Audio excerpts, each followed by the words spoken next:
रामकृष्ण मठरे दूल पूर्णमी पालन। भुवनेश्वर रामकृष्ण मठरे दूल पूर्णमी उत्सव पालन हो 1919 मसीहा अक्टोबर 31 तारीख में रामकृष्ण परमहंसक शिष्य स्वामी ब्रह्मानंद महाराज यही मठ प्रतिष्ठा करथिले। दिने महाराज मठ बारंडारे पदाचरण करुवा समय हठात शून्यरू अभीर उपरे पड़िथिला।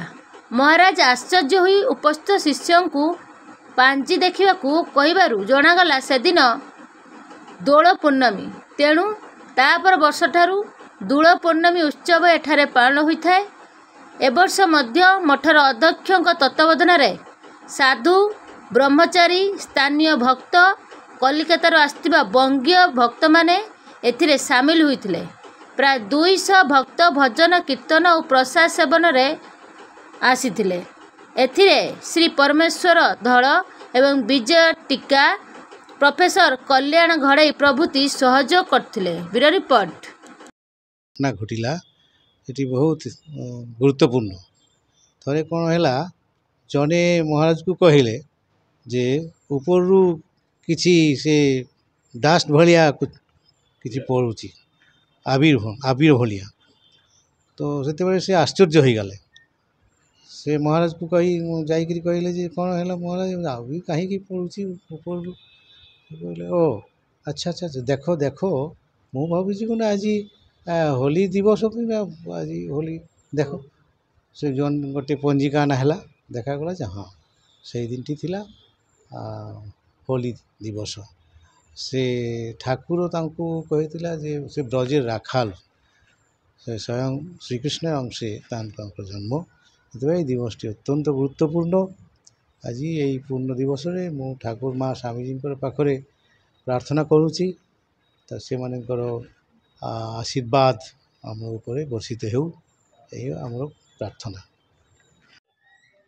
मु परमेश्वर धड़ रामकृष्ण मिशन सहित 1975 मसीह संपृक्त। तेणु मिशन एठी मठरे जहाँ कार्यक्रम हुए सबू आम से जोग दिउ। आज पवित्र होली दोल पूर्णिमा एठी पालन करा जाउची। आर गोटे विशिष्ट घटना अच्छी जोटा आम ये मठ प्रतिष्ठा होता 1919 मसीहा अक्टोबर 31 तारीख रे स्वामी ब्रह्मानंद महाराज रामकृष्ण मठ मिशन जे फर्स्ट प्रेसिडेंट से मठ प्रतिष्ठा करथिले। से गोटे घटना घटला महाराज बारंडारे पदचारण करुवा बेले हठात उपरू अबीर पड़ा। अबीर पड़ा जो महाराज आश्चर्य हेले हठात कौन अबीर कौट पड़ा। तापर पांजी देखागला जे से दिन थिला दोल पूर्णमी। तेणु भुवनेश्वर मठरे यही दोल पूर्णमी दिन भक्त मैंने आसती परस्पर अबीर बोड़ा बोड़ी हुंती। समस्ते प्रसाद सेवन करती। तेणु आज दिनटी आम रामकृष्ण मठ मिशन उपलक्षे गोटे गुरुत्वपूर्ण दिवस। तेणु समस्ते आम प्रार्थना करवा रामकृष्ण माँ शारदा स्वामी विवेकानंद समस्त मंगल हो। आज दिन में यही शुभकामना करवा आज दिन में।